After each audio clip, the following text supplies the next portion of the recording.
ఈ నిషేధిత భూములకు సంబంధించి మళ్ళొకటి వచ్చింది. నిషేధిత భూములకు మార్గదర్శకాలు ఏవి? భూభారతిలోను ధరణి పాపాలే.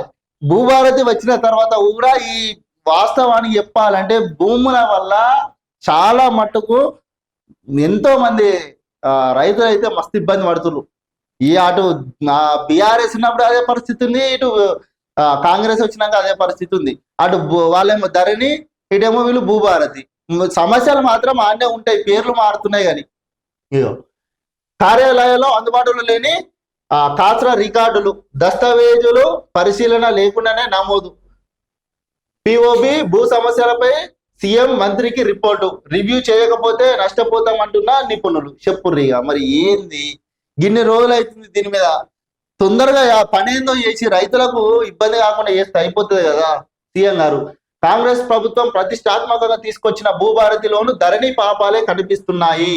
రాష్ట్రంలో నిషేధిత భూముల జాబితా రూపకల్పనలో అదే గందరగోళం నెలకొన్నది. ఏ రికార్డుల ప్రతిపాదకన కొత్త లిస్టును రూపొందిస్తున్నారో అర్థం కావడం లేదు. మండల ఆర్డీఓ కార్యాలయంలో సేత్వర్, కాస్రా, పహానీ రికార్డులు ఏనాడో చిరిగిపోయాయి.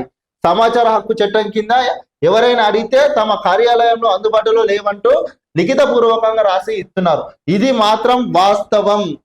ఆర్టీఏ కింద అడిగితే ఎక్కడ కూడా అధికారులు అలా రికార్డులు లేవు మా దగ్గర అని చెప్పి రాసిస్తున్నారు లిఖిత పూర్వకంగా.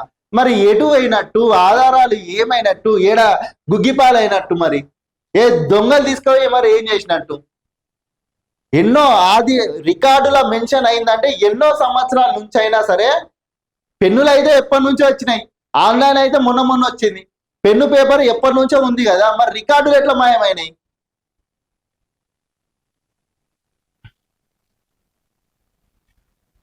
ఈ సమస్యలు ఎప్పుడు పరిష్కారం అయితాయో, రైతులకి ఎప్పుడు మేలు జరుగుతుందో అని మొత్తం మీద అయితే మస్తు ఇబ్బంది అయితే తెలంగాణ రాష్ట్రంలోనైతే చాలా మటుకు అయితే రైతులకైతే ఇబ్బంది అయితే ఘోరంగా జరుగుతుంది.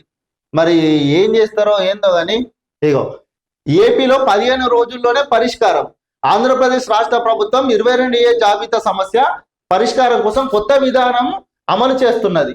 అర్హత ఉన్న భూములను ఆటో ఇండిపెండికేషన్ ద్వారా గుర్తిస్తుంది. జిల్లా కలెక్టర్ కు పంపడం, 15 రోజుల తొలగింపు ప్రక్రియ పూర్తి చేయాలన్న ఆదేశాలతో పనిచేస్తున్నారు. కలెక్టర్ నిర్ణయం తీసుకోకపోతే అది పట్టభూమిగా పరిగణించాల్సి వస్తుందన్న కఠిన నిర్ణయాలను అమలు చేస్తున్నారు.